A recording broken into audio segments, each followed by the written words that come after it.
Assalamualaikum warahmatullahi wabarakatuh.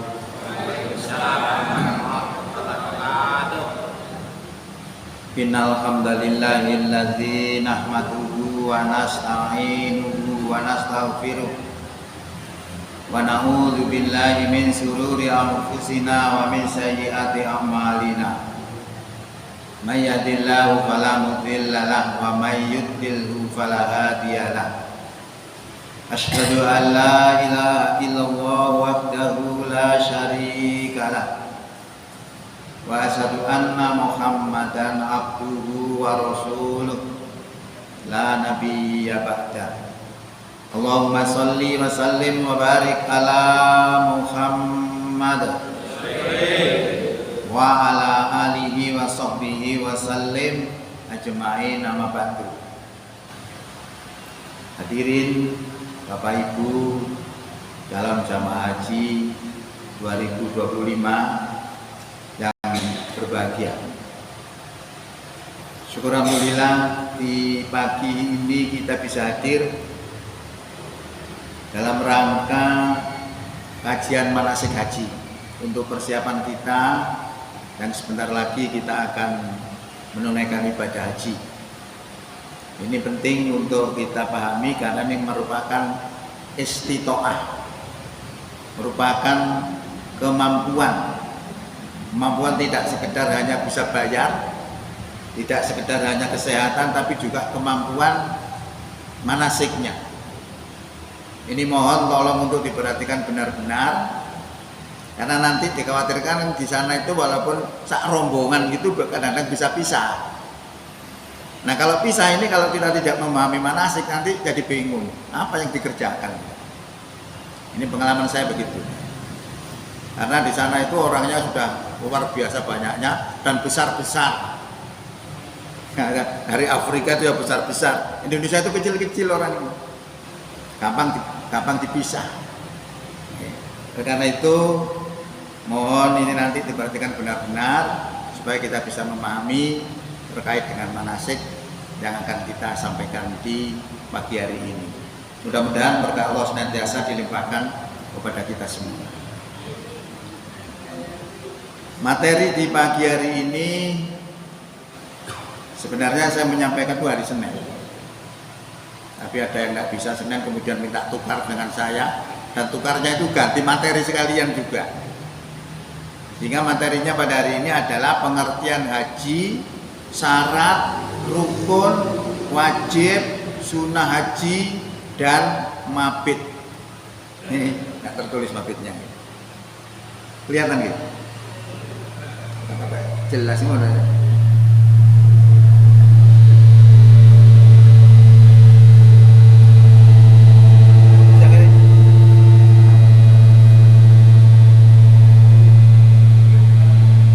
Kebesaran sedikit. Apa-apa? Terusnya agak deh. Kebesaran.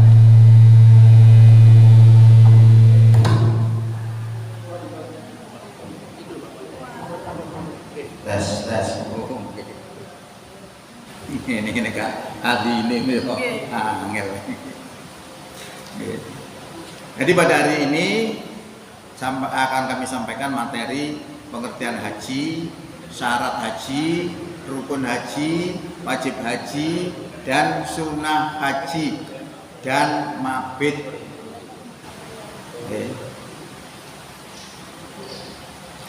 Ini disampaikan oleh saya, rumah saya ini Jalan Jokotole. Oh itu nih, bukan ini tempat hajinya, tempat acara ini. Nah saya sendiri sudah memiliki sertifikat pembimbing haji profesional yang kemarin sudah kami laksanakan di bulan November, September November itu tahun 2024. Saya hajinya masih 2 kali, 1996 dan tahun 2000.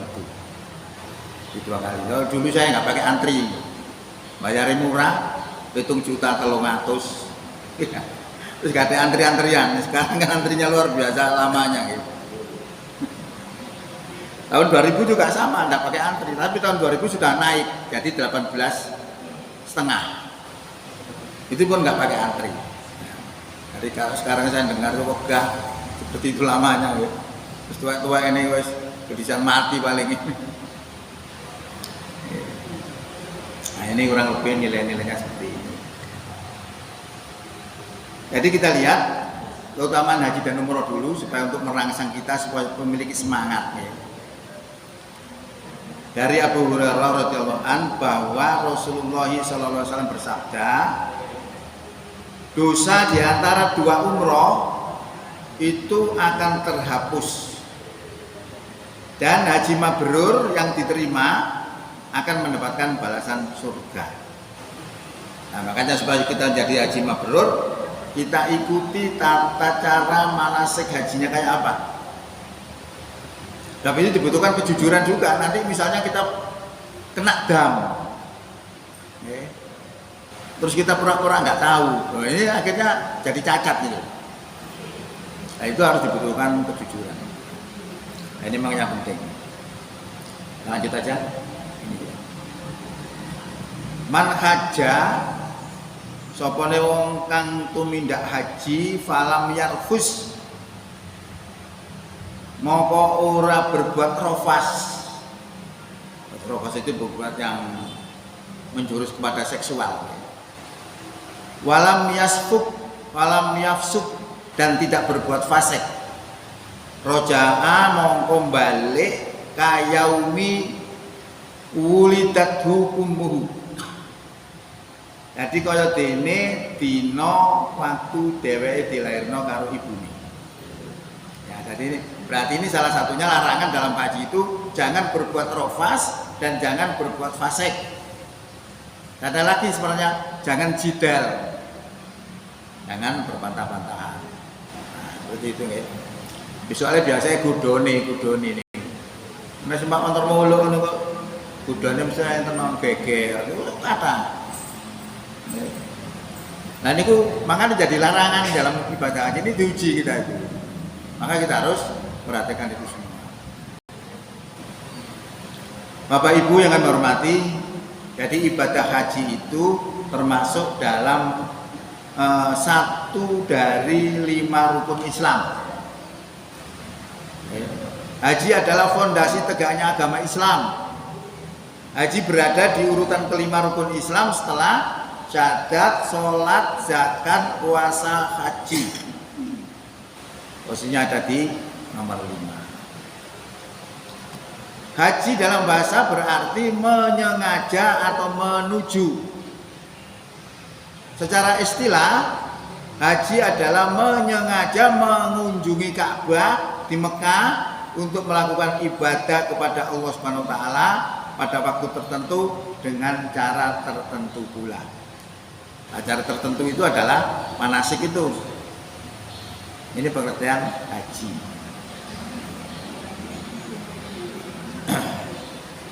Pelaksanaan haji hukumnya adalah wajib bagi yang mampu. Kewajiban haji tercantum dalam Quran surat Al-Imran ayat 97. Ini yang terakhirnya ini. Walillahi alan nasi hijjul baiti manistato'a ilaihi sabila. Kewajiban bagi manusia terhadap Allah itu adalah menunaikan ibadah haji bagi siapa yang mampu ilahi ke Baitullah. Apanya? Sabilan, jalannya. Wa man kafara lan sapane wong kang kafir engkar wa innallaha maka satemene Allah ghaniyun 'anil alamin. Zat kang mau perkasa, tidak membutuhkan siapapun dari seluruh alam. Ini salah satu ayat yang menunjukkan bahwa kewajiban haji itu seperti itu bagi orang yang mampu. Memang hukum Islam itu begitu. Hukum Islam itu luas. Kalau Allah misalnya melarang makan babi, itu belum tentu tidak boleh dimakan. Boleh dimakan kalau kondisinya terpaksa, artinya lentur gitu. Nah ini sama saja, kewajiban haji itu bagi yang mampu untuk melaksanakan ke sana. Apanya? Jalannya apa saja.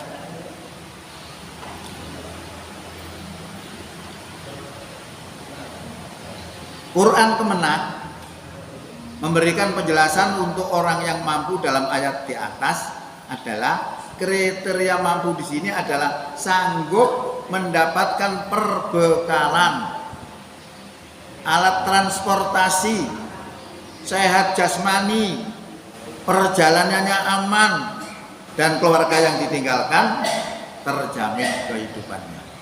Ini yang disebut mampu. Dalam bahasa lain disebut istitoah. Termasuk mampu bayar barang ini masuk. Kesehatan.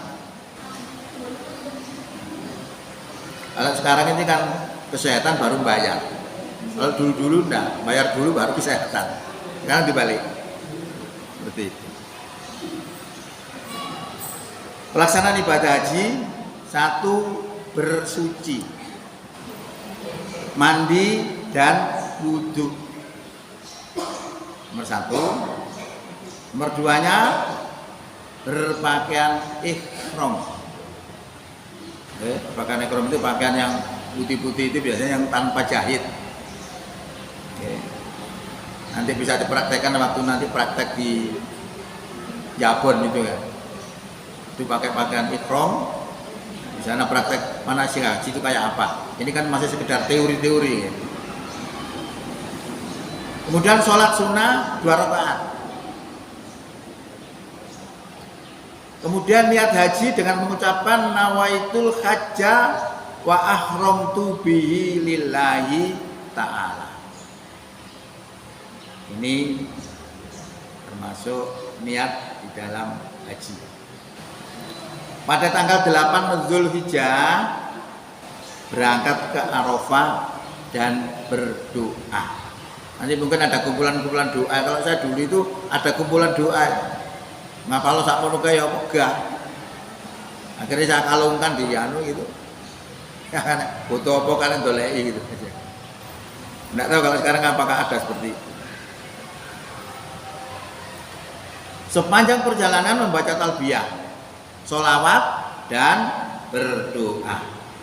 Di Arafah pada tanggal 8 Zulhijjah berdoa ketika memasuki wilayah Arafah. Kemudian menunggu waktu wukuf dengan selalu berzikir, membaca tasbih, istighfar, talbiyah dan berdoa serta istirahat secukupnya. Jadi panjangan nanti kalau di sana jangan diobral. Hemat tenaga itu nanti supaya waktu mengerjakan yang penting-penting panjenengan nggak sakit. Kebanyakan orang-orang di sana itu istibrol tenaga dan macam-macam. Waktu hari ya ngelimpruk sakit. Nah, ini kita harus cerdas, kita harus pintar memanage waktu. Pada tanggal 9 Zulhijjah setelah tergelincir matahari melaksanakan wukuf di Arafah. Jadi kalau pergi dari pondokan ke Arafah itu tanggal 8 biasanya malam. Yang menjelang malam itu sudah berangkat. Nanti di sana menunggu sampai tanggal 9 besoknya. Wukufnya mulai tanggal 9 setelah tergelincir matahari. Itu mulai wukuf. Berarti tanggal 8 tadi belum waktunya, tapi sudah mengawali. Yang sebenarnya kalau menurut Nabi itu pergi ke Mina dulu. Ya, pergi ke Mina, terus dari Mina itu tanggal 9 langsung ke Arafah. Tetapi karena pertimbangan orang pemerintah Arab Saudi dengan ke Mina dulu, itu resikonya macetnya luar biasa. Maka lalu dilangsungkan ke Arafah. Nah, orang yang masih kepingin di Madinah ke Mina dulu, ya boleh, itu namanya tanazul. misah dari rombongan. Itu dibolehkan juga, tetapi harus izin kepada ketua rombongannya. Jika ana apa-apa cekak doleki ngoten iki. Maksudnya ngoten. Pada malam harinya tanggal 9 tadi, sebelum terbit fajar, berarti sudah masuk tanggal 10. Berarti tanggal bulan gantinya bukan tanggal jam 12 malam, tapi maghrib itu sudah berganti tanggal. Kalau hukumnya tanggal 9 sampai maghrib, maka maghrib ke atas itu sudah ganti tanggal, yaitu tanggal 10. Pada malam harinya sebelum terbit fajar, meninggalkan Arafah, berangkat ke Musdalifah untuk mabit di Musdalifah dan mencari kerikil untuk melempar jumroh. Ini bayangkan bagaimana perjalanan haji nanti. Dari Musdalifah menuju Mina untuk melontar jumroh dan mabit di Mina. Pada tanggal 10 Zulhijjah melempar atau melontar jumroh Aqobah saja. Kemudian menggunting rambut, dan ini berarti sudah melaksanakan tahallul awal. Jadi tanggal 10 mangke niku nyawate jumroh niku mak 1 dan Aqobah tok. Setelah itu tahallul. Itu disebut tahallul awal. Pada hari-hari berikutnya dilanjutkan dengan mabit. Mabit niku nginep berada di situ dan melempar 3 jamroh selama di Mina. Kewajiban jamaah haji yang belum membayar dam hendaknya segera melaksanakannya. Kembali ke Mekah melaksanakan tawaf ifadah dan sa'i. Nah, ini perjalanan ibadah haji ini mengonten dok. Tapi enten tanggalnya. Bagi jamaah haji yang melaksanakan haji ifrad atau kiron, apabila pada waktu tawaf kudumnya disertai sa'i, maka pada waktu tawaf ifadah tidak perlu sa'i lagi. Nah, tawaf ifadah ini rangkaian daripada ibadah haji setelah melempar jumroh. Namanya ngeten nggih bulet. Pun niku pelaksanaan ibadah haji. Kemudian syarat-syarat haji Islam. Syaratnya itu orang Islam, bukan kafir. Kafir gak wajib. Balik berarti dewasa, sudah mengerti baik dan buruk. Nomor 3, akil, berakal, tidak sakit, depresi ataupun jiwa. Nomor 4, merdeka, bukan budak. Tapi kalau sekarang budak itu hampir tidak ada. Membantu rumah tangga itu bukan budak, itu profesinya membantu rumah tangga. Budak itu kemerdekaannya sudah dirampas. Makanya budak itu bisa dijual belikan, harus patuh sama tuannya dan tidak boleh membantah. Itu tidak ada sekarang. Ada yang pergi haji itu adalah orang merdeka. Kemudian istito'ah. Istito'ah itu mampu dari segala yang dipersyaratkan dalam ibadah haji. Sehat jasmani dan rohani, mampu membayar ongkos naik haji, mampu membiayai keluarga yang di rumah.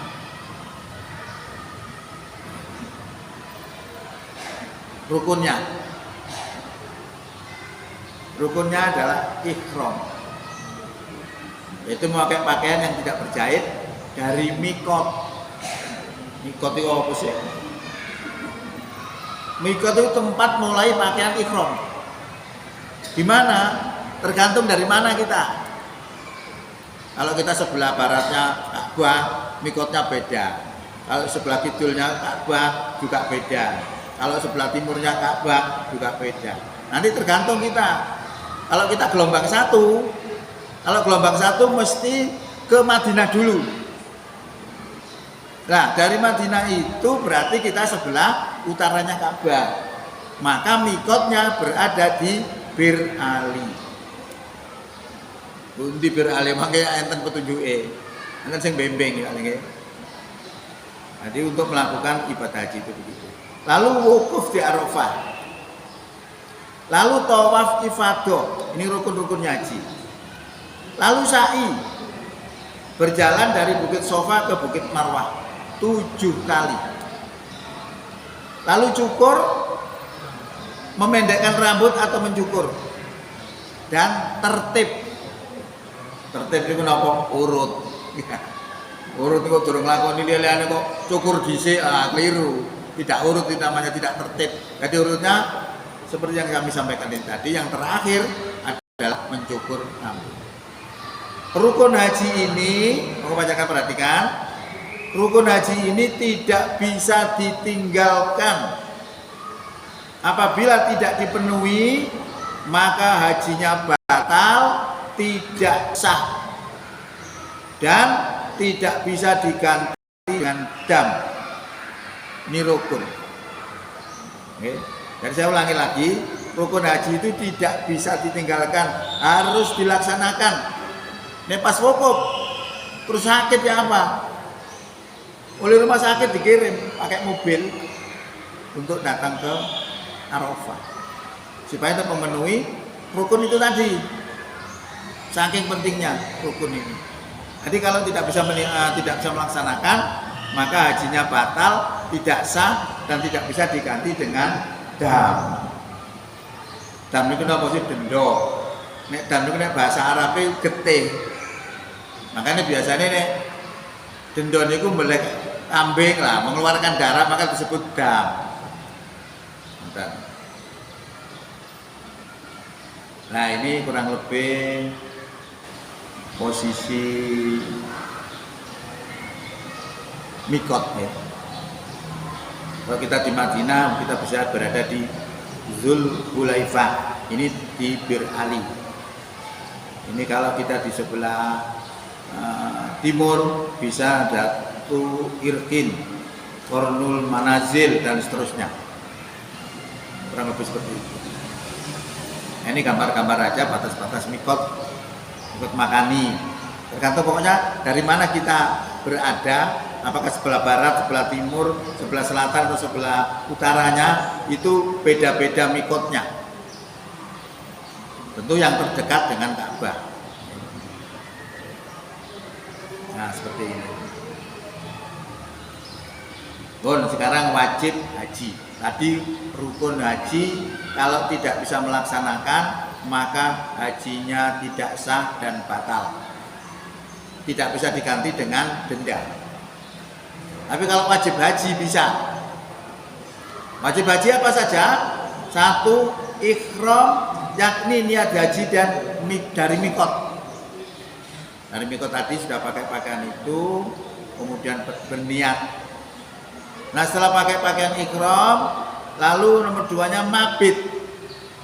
Mabit itu bermalam. Mabitnya ada 2, mabit di Musdalifah dan mabit di Mina. Okay. Lalu melempar jumroh, ula, wusto, dan akobah. Lalu tawaf wada bagi yang akan meninggalkan Mekah. Nah wajib haji ini adalah ketentuan yang apabila dilanggar, maka hajinya tetap sah, tapi wajib membayar dam. Okay. Termasuk kalau panjangan nanti milih haji tamato, panjenengan kena dam ya, seekor kambing. Tapi ya mudah-mudahan tidak terjadi nih. Sebenarnya di sana sini sama saja, orang itu bisa memainkan dam. Ini cerita saya waktu di pelatihan pembimbing haji itu. Kadang-kadang dam itu formalitas tok, kayak dibelah kira-kira sak kloter memang 400 gitu. Wis bayar semua 400. Terus dibelah. Diketokno paling 10 atau 5.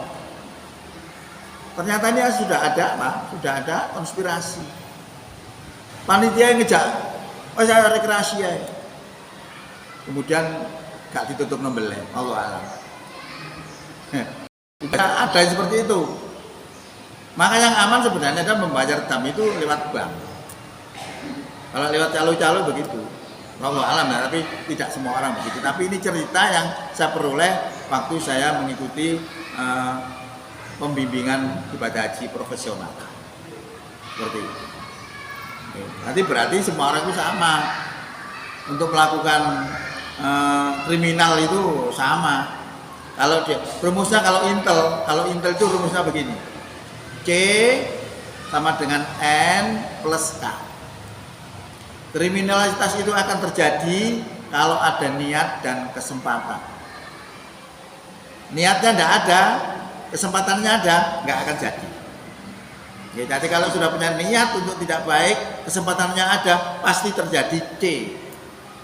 Ini kalau kita terapkan di mana saja kita jadi pimpinan, kita hilangkan kesempatan supaya orang mereka tidak melakukan kriminalitas. Itu bisa.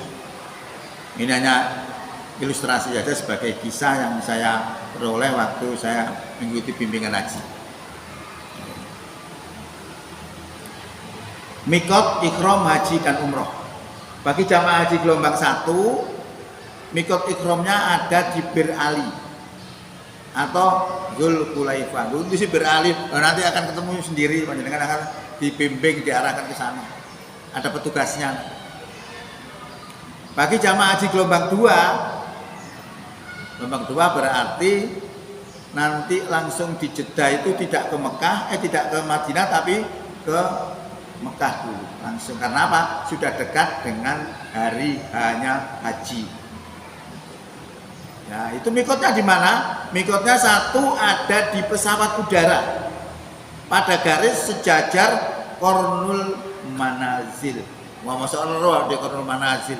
Oh, nanti ada petunjuknya di situ, ada yang bagian-bagian ngurusi seperti itu. Nomor 2 ada di airport King Abdul Aziz Jeddah. Ini fatwanya MUI 28 Maret 1980. Itu tempat mikotnya kalau kita gelombang 2. Ada 3 kemungkinan. Yang ketiga adalah di asrama haji embarkasi di tanah air. Nah, kalau panjangan sudah pakai ikhram di tanah air ini, ya di pesawat tok kita pakai pakaian itu sudah 11 jam. Lah, masalahnya kalau panjenengan sudah pakai pakaian ikhram itu ada sanksi. Ada peraturan-peraturan yang tidak boleh dilanggar. Kalau dilanggar kena dam. Nah, ini kejujuran kita. Masih ada melanggar gak ngomong ya kan sing ero. Nah, sama dengan poso masih ngombe nyeruput nang jeding gak ana wong ero ta. Itu kejujuran kita. Nggih. Nah, kalau kita kepengin jadi haji mabrur, ya harus jujur. Nek nek dam ya bayar dam gitu. Nah, kemudian setelah ikhram maka harus menjaga diri dan mematuhi segala ketentuan dan larangan berikhram selama menempuh perjalanan menuju Jeddah selama lebih kurang 11 jam. Numpak motor mulu 11 jam. Belenger. Iya. Numpak motor ae 2 jam wesane bokong kempot. Niku 11 jam. Nah, panjenengan banyak-banyak istirahat. Karena nanti terjadi penyesuaian waktu. Waktu ini selisih 4 jam. Itu nanti pertama mesti terjadi permasalahan. Karena apa? Penyesuaian waktu. Ini semuanya turu, kono wae tangi. Itu jadi masalah juga.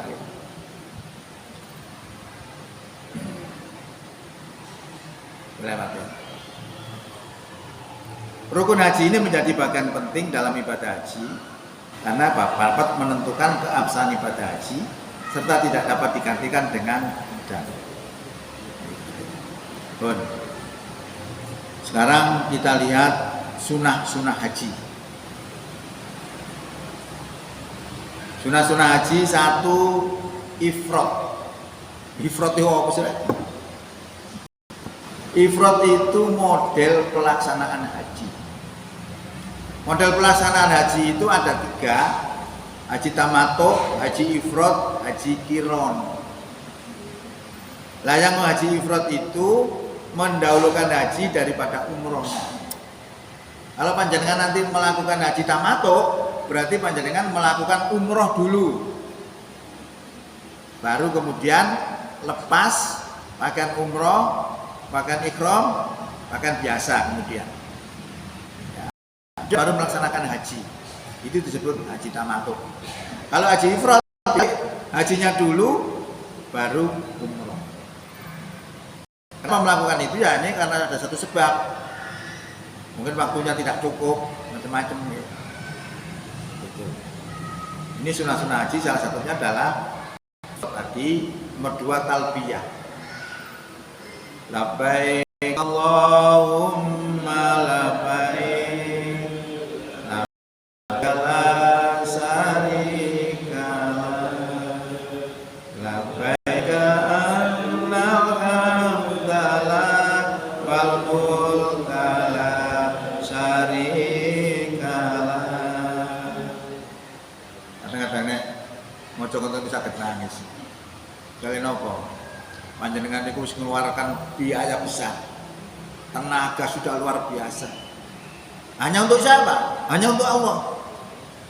Nek panjenengan berangkatnya karena iman nangis bener. Apa ini berangkatnya bukan karena keimanan. Bisa ngersolo. Saya dulu punya teman itu nangis bukan karena itu karena dilakukan karena keimanan, tidak. Karena sorone bagaimana haji itu loh. Harus berjalan ke sana kemari. Makanya haji itu ibadah fisik. Maka panjenengan harus pinter-pinter ngatur kesehatan panjenengan. Ya supaya tidak terkuras untuk hal-hal yang tidak begitu penting. Itu harus pinter sekali. Nah, rata-rata panjenengan lihat nek wong haji mesti watu ngeklik. Saking sorone bujang di sana. Tapi kalau panjenengan niat karena Allah, mohon pertolongan kepada Allah supaya diberi kekuatan, itu sangat mudah bagi Allah. Sesuatu yang tidak mungkin jadi mungkin. Saya itu punya teman itu ya, loro jantung, loro apa, wis koyo ana hitungane mati. Lu akhirnya pergi haji loh, mulai waras. Bukan luar biasa ini. Kayak wis gak nutup. Barang setelah pergi haji pulangnya tambah waras wis. Itu kalau berkendak lain. Okay. Kemudian nomor 3-nya adalah tawaf kudum. Tawaf kudum itu adalah tawaf penghormatan kepada Ka'bah. Itu dilakukan biasanya datang pertama kali di Mekah itu melakukan tawaf kudum. Tapi kalau kita tidak melakukan tawaf kudum tidak mengapa, asal kita melakukan tawafnya umroh tadi. Nah, karena sudah termasuk di dalamnya itu. Nomor 4, sholat sunat tawaf sebanyak 2 rakaat dilakukan setelah tawaf. Tawaf itu apa nanti kita sampaikan. Dapat dilakukan di mana saja asal di tanah haram, tapi sedapat mungkin dilakukan di belakang Maqam Ibrahim. Ini. Maqam Ibrahim itu bukan kuburan Ibrahim, enggak. Dulu waktu Ibrahim itu membangun Ka'bah, dia mancik di situ. Terus sekarang dibatasi, dikasih tanda itu, kayak kurungan, pokok koco itu disebut Maqam Ibrahim. Nah sebaiknya sholatnya di dekat itu. Oke, kalau tidak bisa nanti di dekat, kalau tidak mungkin di dekat Maqam Ibrahim, bisa dilakukan di Hijr Ismail. Hijr Ismail itu sebelah utaranya Ka'bah. Biasanya ada melengkungnya begini. Nanti ada gambarnya. Itu namanya Hijr Ismail. Kalau tidak mungkin bisa dilakukan di dalam masjid.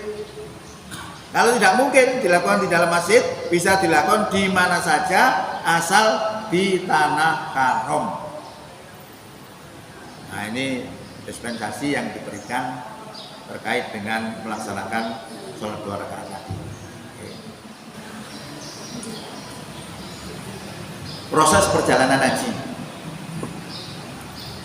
Gelombang 1 dari tanah air langsung Madinah. Dari Madinah kita melakukan sholat arba'in. Sholat arba'in itu sholat 40 rakaat. Berarti nek sedinane ping 5, maka di Madinah 8 hari. Pas 40. Nah, kemudian menuju ke Mekah. Madinah Mekah ini hampir 500 km. 500 km kalau sekarang katanya ada kereta apinya, ya Allah alam, saya saudara mengikuti itu. Kalau zaman saya waktu itu naik bis. Nah, bis itu kata lindi, tapi bau water. Mesti 100 ke atas kilometernya itu. Tapi kata lindi. Karena apa? Banyak tuang-tuang itu loh. Jadi dari tanah air ke Madinah, dari Madinah ke Mekah. Nah, setelah di Mekah melakukan berbagai macam aktivitas, kemudian ke Arafah. Oke. Dari Arafah kemudian wukuf juga macam-macam, terus menuju ke Musdalifah. Mari menuju ke Musdalifah lalu ke Mina. Setelah ke Mina lalu ke Mekah lagi. Untuk apa? Tawaf ifadah. Terus ke Jeddah pulang. Ini pengen tadi. Ini gelombang 1 ke Madinah dulu. Kalau gelombang 2 dari tanah air langsung ke Jeddah, tidak ke Madinah. Jeddah Mekah itu jaraknya kurang lebih 107 km. Dari tanah air ke Jeddah, dari Jeddah ke Mekah. Dari ke Mekah seperti melakukan ibadah haji tadi, ke Arafah, Musdalifah, Mina, kemudian ke Mekah. Nah ini setelah gelombang 1 tadi, kalau dari Mekah, mari kita mulai. Nah, gelombang 2 tidak, ke Madinah, karena tadi belum ke Madinah untuk melakukan sholat arba'in. Nah setelah selesai, kemudian dari Madinah itu ke bandara di Madinah, jaraknya kurang lebih 32 km. Baru pulang ke tanah air. Itu perbedaan gelombang 1 dengan gelombang 2. Kenapa terjadi perbedaan gelombang? Itu karena jamaah itu banyak, tidak mungkin diusung pesawat itu sekaligus. Pesawatnya kan terbatas, sehingga dibergantian. Jadi yang didahulukan masuk namanya gelombang 1. Nah, karena masih jauh dengan hari H, hari pelaksanaan ibadah haji, maka didahulukan ke Madinah dulu. Di Madinah dulu, di sana melakukan aktivitas apa saja yang dibutuhkan. Nah, kalau gelombang 2 karena sudah dekat dengan masa haji, maka langsung ke Mekah. Itu hanya itu aja sebenarnya. Itu teknis perjalanan.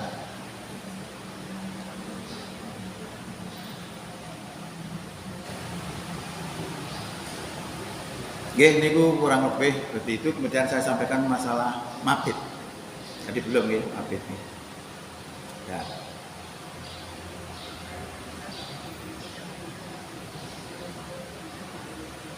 Tadi saya salah. Harusnya saya ini tadi. Apa dah? Oke, kita lanjut masalah mabit. Mabit nangke perhatikan, ada hukum baru ya. Ada hukum baru yang dikeluarkan oleh Arab Saudi itu tahun 2024 yang disebut murur. Nah, dengar nggak itu murur itu?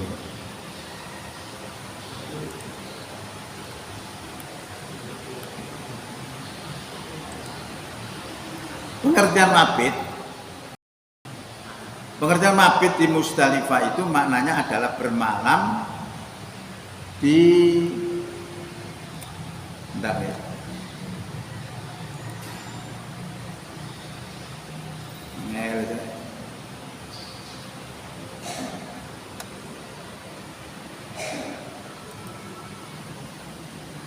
mabit di Musdalifah maknanya adalah bermalam di Musdalifah, hukumnya wajib. Nanti mabit itu wajib. Cuma wajib itu beda dengan yang biasa kita pahami. Ini wajib itu nggak dikerjakan dosa. Ya, tapi dalam istilah haji tidak. Nah, dalam istilah haji wajib itu kayak dene rukun nih, Bang. wajib itu dene sunah. Nanti ada beberapa istilah aja. Hal-hal yang dilakukan apa? Satu, berada di Musdalifah walaupun sebentar. Lalu nomor 2, mencari kerikil untuk melempar jumroh sebanyak 49 kerikil. Jika kita merencanakan nafar awal. Oke. Nafar awal itu nginep selama rombino di Mina 49. Atau mencari kerikil 70 kerikil jika berkeinginan untuk nafar sani. Nafar sani itu berarti nginepin nanggone Mina itu 3 hari. Orang Indonesia biasanya rata-rata mesti nafar awal. Jalan mulai gitu. Nah, kenapa kok 49 nafar awal itu?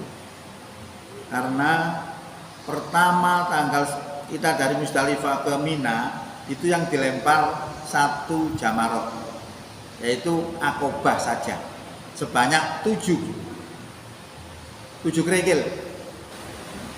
Tapi kerikil itu saya dengar-dengar sekarang itu disediakan, sudah dikantong-kantongi gitu. Kalau seperti itu tambah enak, kita nggak pakai luru-luru kerikil. Tapi luru itu mesti tetap ada. Karena apa? Dijoki mbek pemerintah Saudi perang-perang trek. Masih perang juta nggak ya enten mawon. Nah, sekarang kabarnya itu begitu, sudah dikantongi sesuai dengan nafarnya. Kemudian tanggal 11-nya itu melempar 3 jamroh, ula, wusto, dan akobah sebanyak 21 kerikil. Jadi tiap jumroh tadi itu 7 berarti 21. Tanggal 12-nya sama, melakukan 3 lemparan itu 7 berarti 21. 21 2 kali berarti 42, ditambah 7 yang pertama tadi berarti 49. Maka siapa yang merencanakan nafar awal atau nafar ula itu persiapan kerikilnya 49. Kalau nafar sani ditambah lagi 1 hari berarti 1 hari lemparannya 21. Berarti 49 ditambah 21 sama dengan 70 kerikil. Nah, itu panjangan harus paham. Dolek kerikil piro rek kerikil telu gak cocok. Nggih. Jadi kerikilnya sesuai dengan jumlah jumrohnya itu 1 kali lemparan 7 kerikil. Kalau sekarang itu panjangan enak loh. Dulu itu kalau namanya lempar jumroh itu sulit. Kadang-kadang dilempar tidak sudah kena.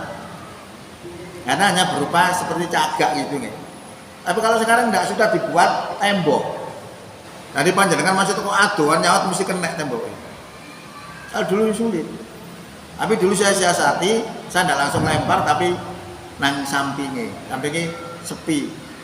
Ya tidak begitu tebel orangnya. Kalau dari depan, wah tebelnya luar biasa. Kadang kita melempar tidak kena saking jauh. Anda harus pintar. Nah, kurang di sini ini adalah di Musdalifah. Oke. Nah, pemandangan seperti ini kalau sekarang hampir tidak ada. Kok bisa? Kurang padat. Kurang padatnya kayak apa? Karena sekarang di Musdalifah itu dibuatlah bangunan-bangunan WC-WC yang banyak sekali. Nah, akhirnya area yang itu dimakan oleh bangunan baru itu sehingga ruangnya menjadi kecil. Nah, ruangnya menjadi kecil ini kalau dihitung dengan jamaah haji itu kurang lebih 1 orang itu hanya bisa menempati 39 segi. Maka ada kebijakan nanti namanya murur. Karena kasus itu. Karena kasusnya itu adalah yang seharusnya dari Musdalifah langsung ke Mina itu sebentar, itu jamaah haji tahun 2023 itu sampai jam 2 siang belum bisa ke Mina. saking padatnya. Ya, karena dimakan bangunan begitu banyak, orangnya tambah banyak, wis beludak wonge, macet total. Maka muncullah murur. Nanti murur saya jelaskan bagaimana murur. Nah, ini mabit di Musdalifah adalah salah satu wajib haji, sehingga seluruh jamaah haji wajib melaksanakannya kecuali bagi jamaah haji yang uzur serta petugas tertentu yang karena tugasnya mengurus jamaah haji tidak mungkin melaksanakan mabit di Musdalifah. Jamaah haji yang tidak melakukan mabit di Musdalifah diwajibkan bayar dam dengan menyembelih seekor kambing, atau kalau tidak mampu maka berpuasa 10 hari, 3 hari semasa haji di tanah suci dan 7 hari dilakukan di tanah air. Ini nggak mampu bayar dam. Apabila tidak mampu melaksanakan puasa 3 hari semasa haji, maka harus melaksanakan puasa 10 hari di tanah air, yang 3 hari dilaksanakan berturut-turut dengan niat qadha. Kemudian tidak berpuasa diselingi minimal 4 hari. Baru setelah itu puasa selama 7 hari berturut-turut. Jadi tidak bisa dirokok 10 hari itu tidak, tapi 3 hari. Ini kalau tidak bisa dilakukan di tanah suci lagi, dilakukan di rumah. 10 harinya modelnya 3 hari dilakukan berturut-turut, terus mandek 4 hari. Baru melaksanakan yang kurangannya 7 hari.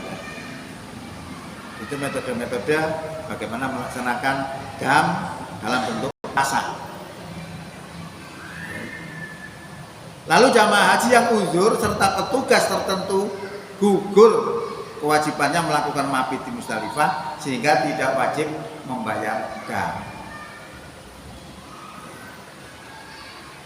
Nah, sekarang ada murur. Ini produk baru dari Arab Saudi untuk mengatasi kasus-kasus yang saya ceritakan tadi. Murur itu adalah ijtihad baru di tahun 2024 terkait dengan mabit di Musdalifah yang tidak bisa dilaksanakan oleh jamaah haji, maka dihukumi boleh tidak mabit kecuali hanya lewat saja.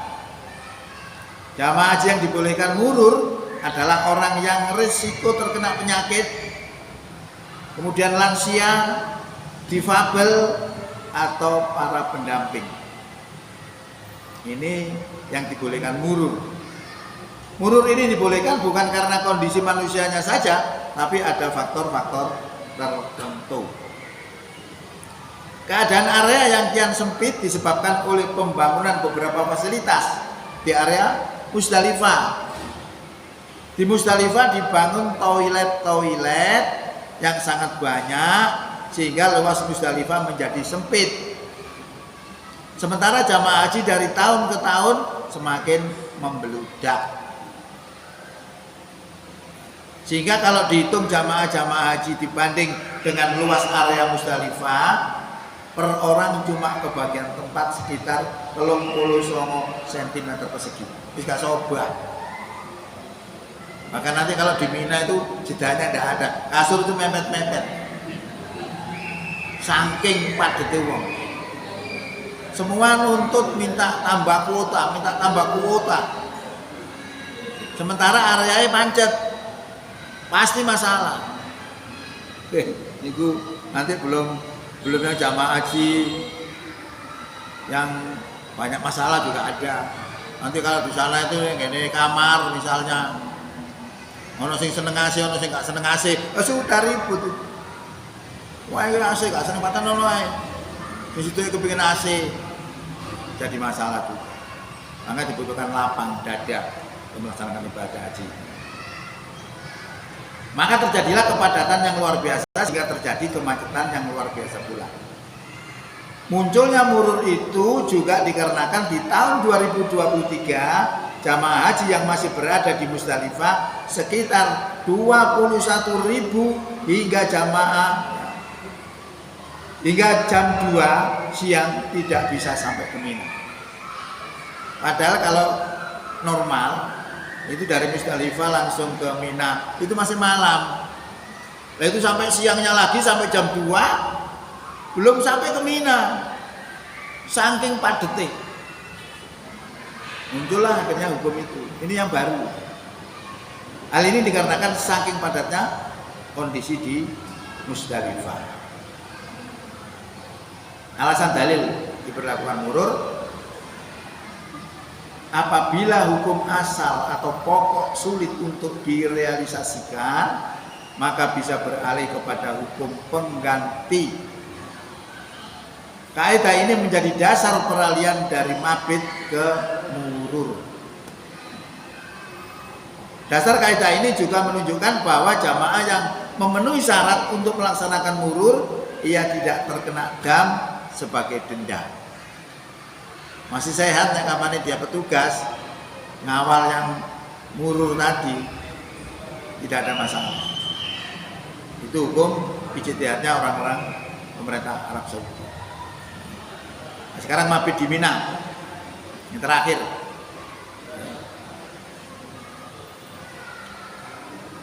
Yang dilakukan di Mina apa?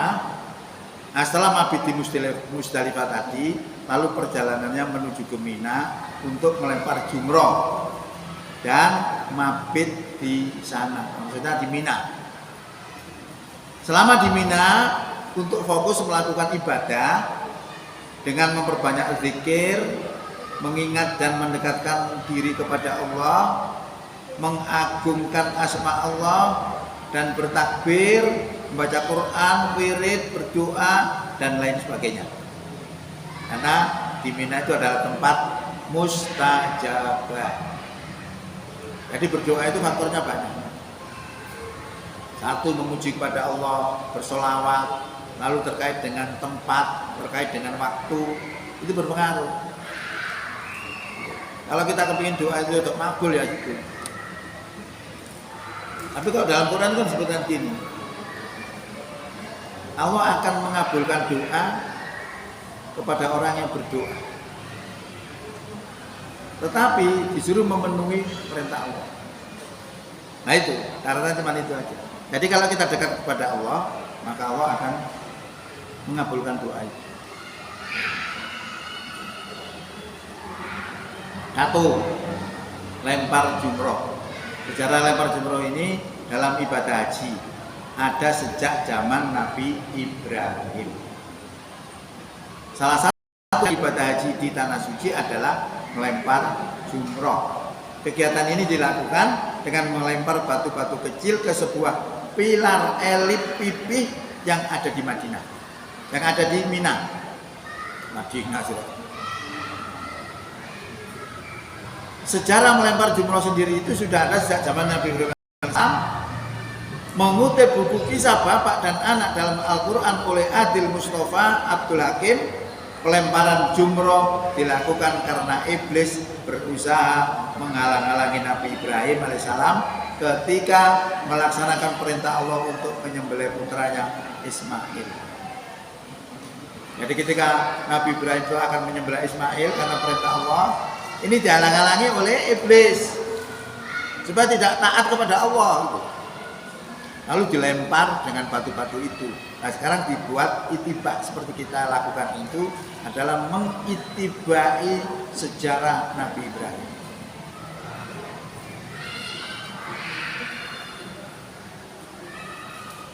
Merupakan salah satu wajib haji. Jadi melempar jumroh tadi merupakan salah satu wajib haji. Jamaah haji yang tidak melempar jumroh selama 3 hari wajib membayar dam. Tertibnya membayar dam, 1, menyembelih seekor kambing. Nomor 2, kalau tidak mampu menyembelih kambing, maka berpuasa 10 hari. 3 hari di tanah suci, di masa haji, dan 7 hari di tanah air.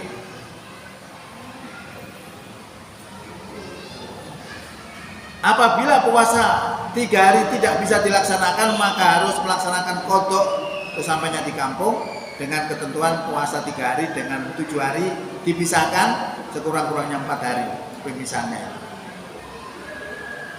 Apabila tidak sanggup menyembelih kambing dan puasa, maka memberi makan kepada orang miskin senilai 10 mud. Nilai 1 hari puasa 1 mud. Nanti ada beberapa alternatif. Gak usah menyembelih kambing, poso. Gak usah poso, memberi pada orang miskin 10 mud. Apabila meninggalkan sebagian dari lontaran, harus membayar fidyah 1 mud atau 3/4 kilo untuk setiap kali lontaran. Waktu melempar jumroh, ini panjangan perhatikan. Melempar jumroh akobah pada hari Nahr, tanggal 10 Zulhijjah adalah yang afdol itu setelah terbit matahari, waktu duha. Tapi panjangan jangan terkecoh, pada waktu itu luar biasa manusia itu seperti air, gerakannya manusia itu keras. Maka saya sarankan panjangan jangan pakai sandal jepit. Kalau panjangan pakai sandal jepit, lalu kidekan burine panjangan tiba mesti didek uang. Rata-rata nek didek uang mesti mati. Karena orang tidak bisa dibendung. Saking banyaknya manusia. Pakailah sepatu atau apa, pokoknya tidak bisa diinjak. Kalau jepit itu waktu kita buka ini, lowong kita didek orang, kita maju sudah nggak bisa jalan. Itu sering terjadi seperti itu. Oke, afdolnya melempar jumroh akobah itu waktunya yang terbaik adalah terbit matahari. Waktu pilihan setelah zuhur sampai terbenam matahari. Kalau kita kok kira-kira isuk jek koyo ngono wong ini akeh wis tak